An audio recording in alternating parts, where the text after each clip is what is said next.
All right, hello everybody, and welcome back to probably shouldn't be recording this episode 26. I am just finishing up my workday.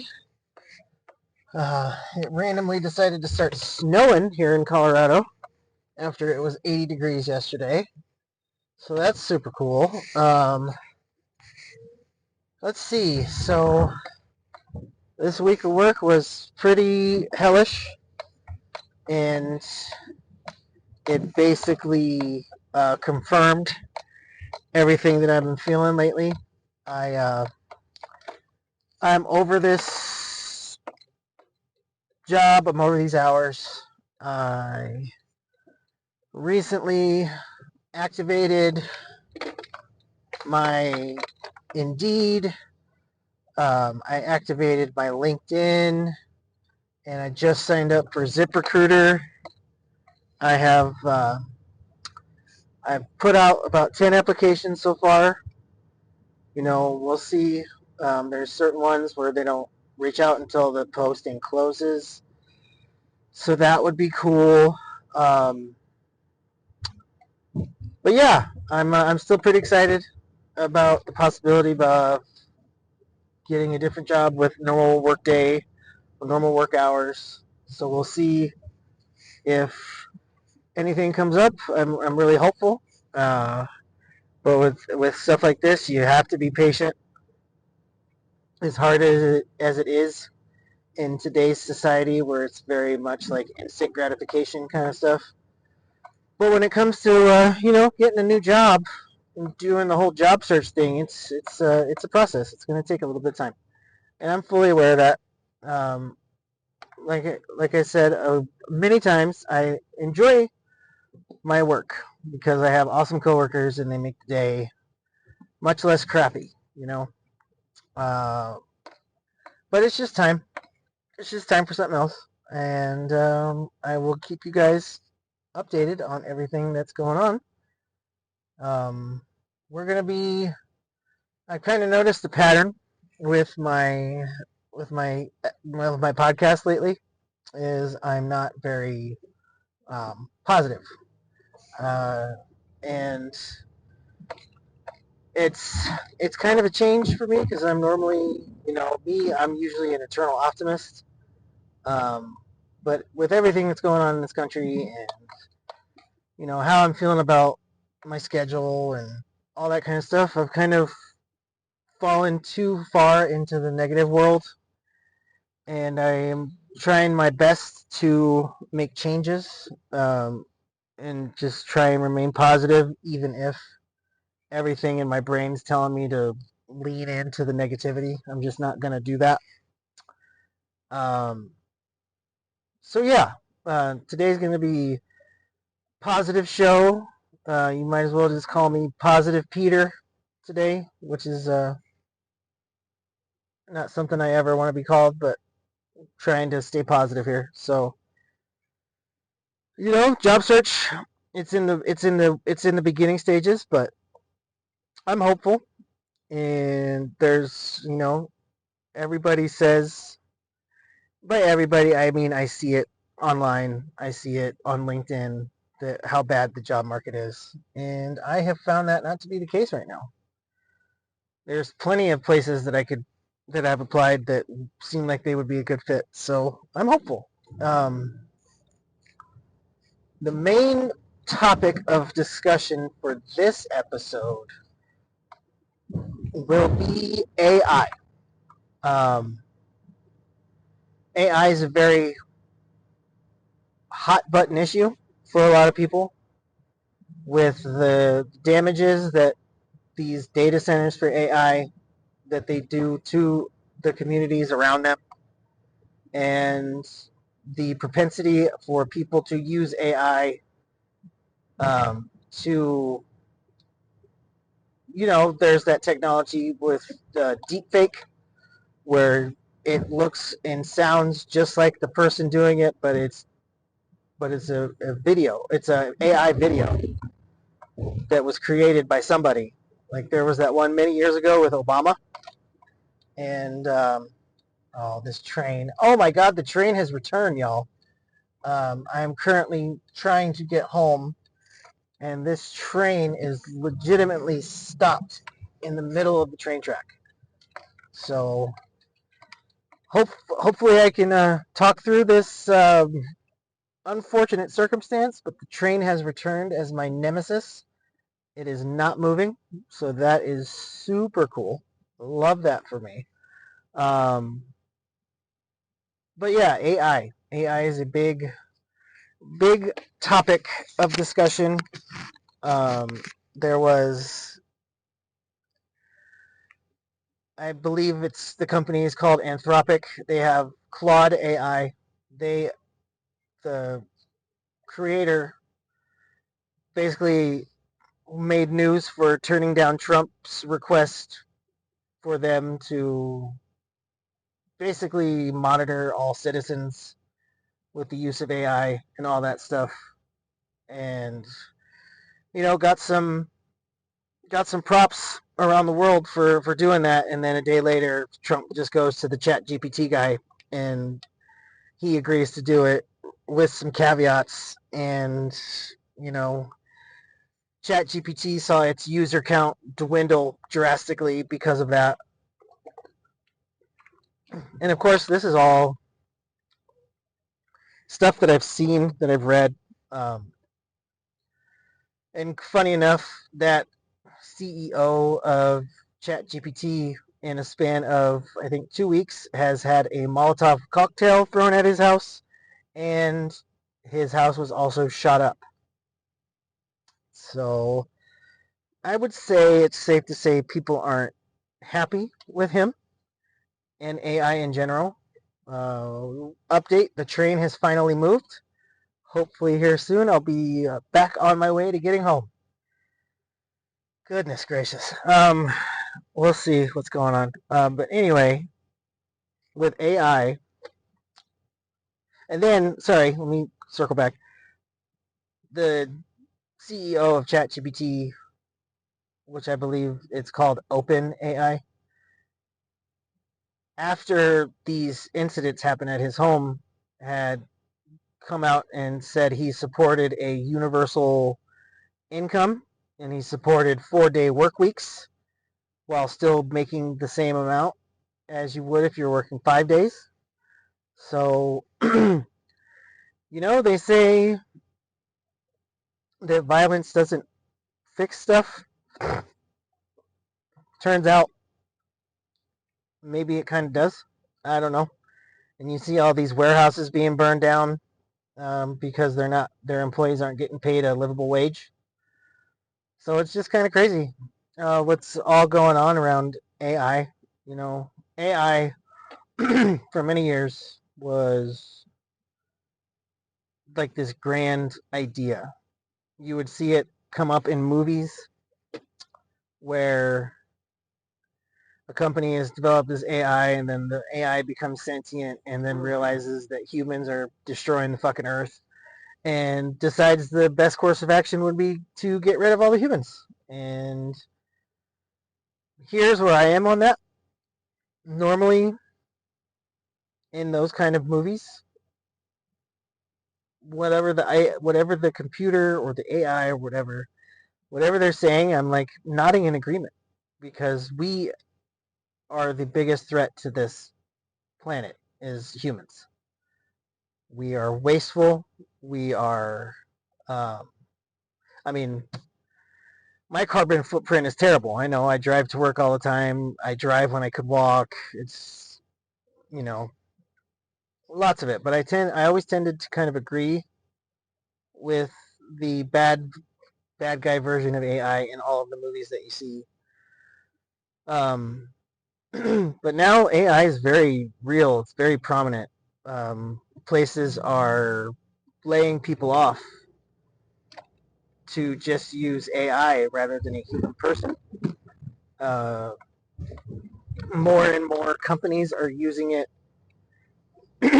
to market and to, uh, lots of different things that these companies are using AI for. And another big problem is people using AI for art. I know that's a big thing with my daughter. She's a very talented uh, artist. She's got her iPad and she fucking cranks out these drawings. They're incredible that like no computer could ever do. But then there's people on Facebook, not Facebook, jeez, I'm showing my age. There's people on Instagram that are starting these like huge artist profiles using strictly AI art. And you know, I uh, I agree with her. I feel like that's bullshit. Um, People shouldn't be celebrated for using an AI program and then passing it off as their own original work. That's a huge issue. But where I come down on, and I think I'm the only person in my house, where I come down on AI is I think it is helpful, but just in the ways that I use it. About 6 months ago, I had a random uh, flash of creativity. Um, it was about a screenplay that's based on my life that I've been knocking around the idea for this movie for many years, and all of a sudden one day I had kind of an idea of what I wanted to do, but I needed some help fleshing out certain ideas, characters, all that kind of stuff. So I sat down and, you know, kind of talked things out with Chat GPT. This is back when they had not agreed to basically surveil all U.S. citizens. And with the help of AI helping me create these characters that are very much steeped in real life, like all the characters in the movie that I wrote are people I know in real life. Um, but it was able to help me kind of flesh out these characters and these ideas and how I wanted to storyboard my screenplay. And the very next day or like the day after, I just sat down in my basement and I pounded out a screenplay in 6 hours. And that was the first time I had written anything in about 15 years. Um, so for me, I have maybe a different view on AI. I think when I when it's used the way that I use it, or I know other people do, and AI is very good, very very good. If you are in a place where you're at work and things are frustrating you at work, you can literally write down an email saying the words you want to say, like this this place is doing stupid shit, this, that, and the other, and then you copy and paste it into an AI and say, can you make this email more professional? And it does exactly that. With the help of AI, I was able to kind of bring forward some ideas that the people at my work had not thought of. So, you know, I'm not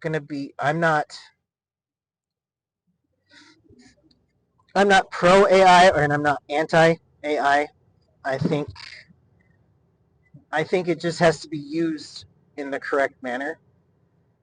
Maybe some regulations as far as what it can create and all that, because I know it can be used for some pretty nefarious stuff, and I get that, and I would never be that kind of person. I basically use it to help me flesh out ideas.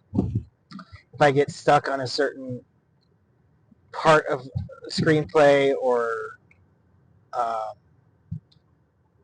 or anything like that, I can talk it out with AI, and it actually like removes the blockages that I have when it comes to having writer's block. Because I mean, I had writer's block for 15 years, and the fact that it suddenly struck me to have this creative burst, and then I was like, okay, this needs to be something. Let me see how far I can take it with AI, and I was able to pound out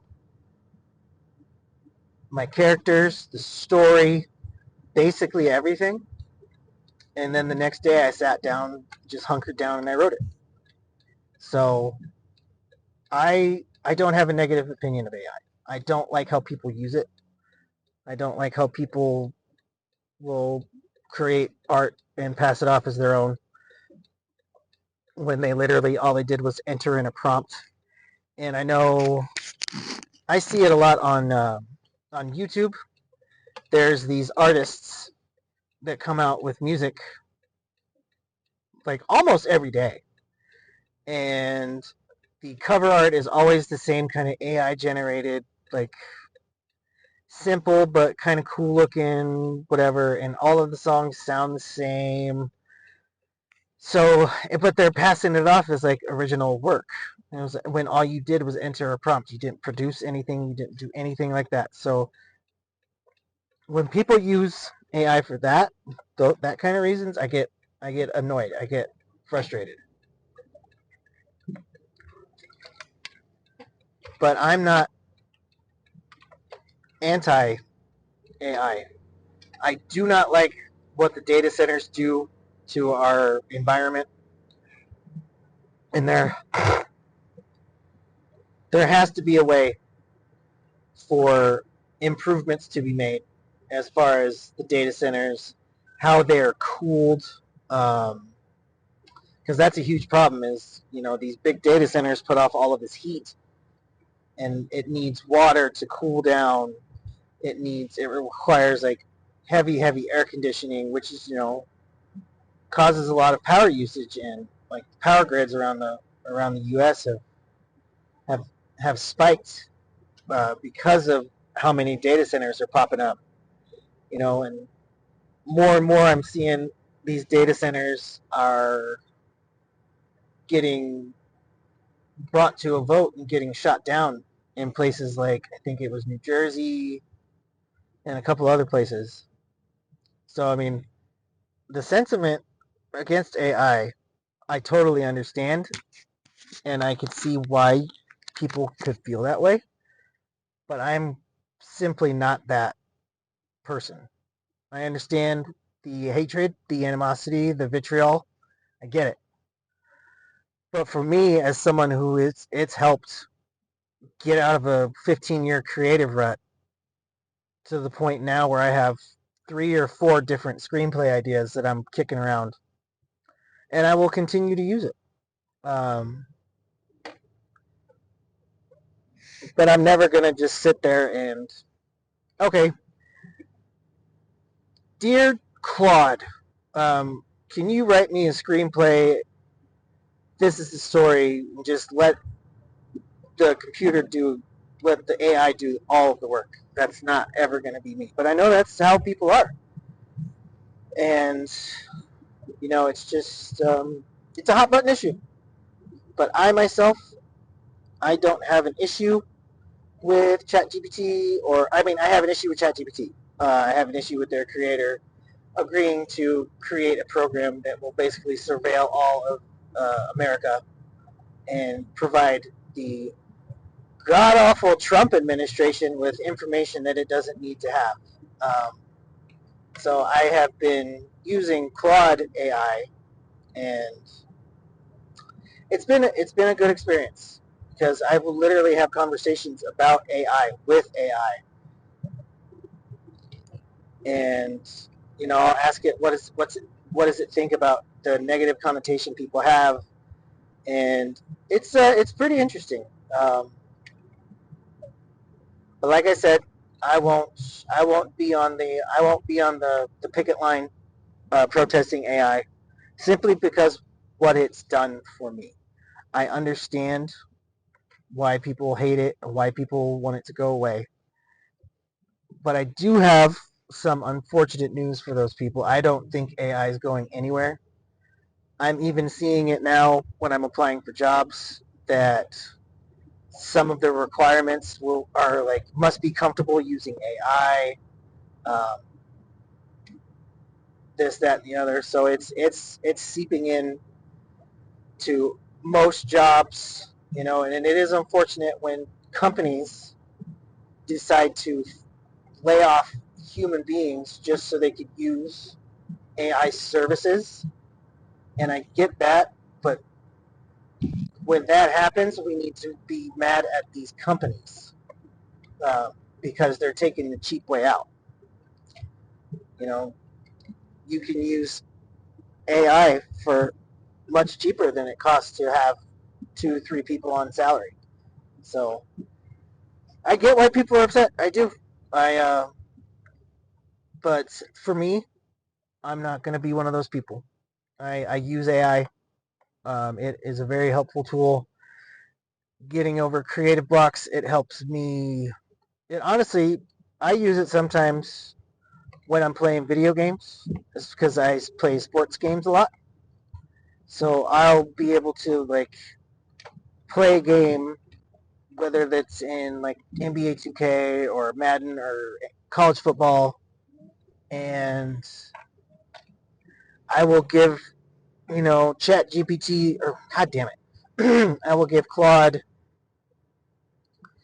the score, some statistics, uh, all of this kind of stuff, and then I will say, can you do a full like breakdown as you would see in like on ESPN, and then could I see some like social media reactions to the game, and and it made playing video games much much more enjoyable. So I understand why people don't like AI. I do, but at the same time, AI helped me tremendously through creating screenplay. Um, and so I'm not going to have any negative connotations towards it other than the fact that I think more could be done with how it's affecting the environment. So that's where I land on that. I would be curious to hear your guys' thoughts. I know not everybody's going to agree with me, and that's okay. That's what having a discussion is about. Uh, you just got to keep it civil. And, the most important part when you're having any kind of discussion is when somebody's talking, you are listening without the intention of responding. You are listening purely to take in information. Then you process it, and then you do uh, your rebuttal or whatever it would be. So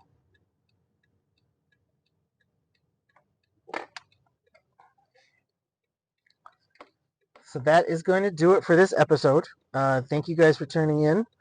If you guys go anywhere, be safe. It is snowing here in Colorado. If you guys go anywhere, make sure you go with love. I will see you next week.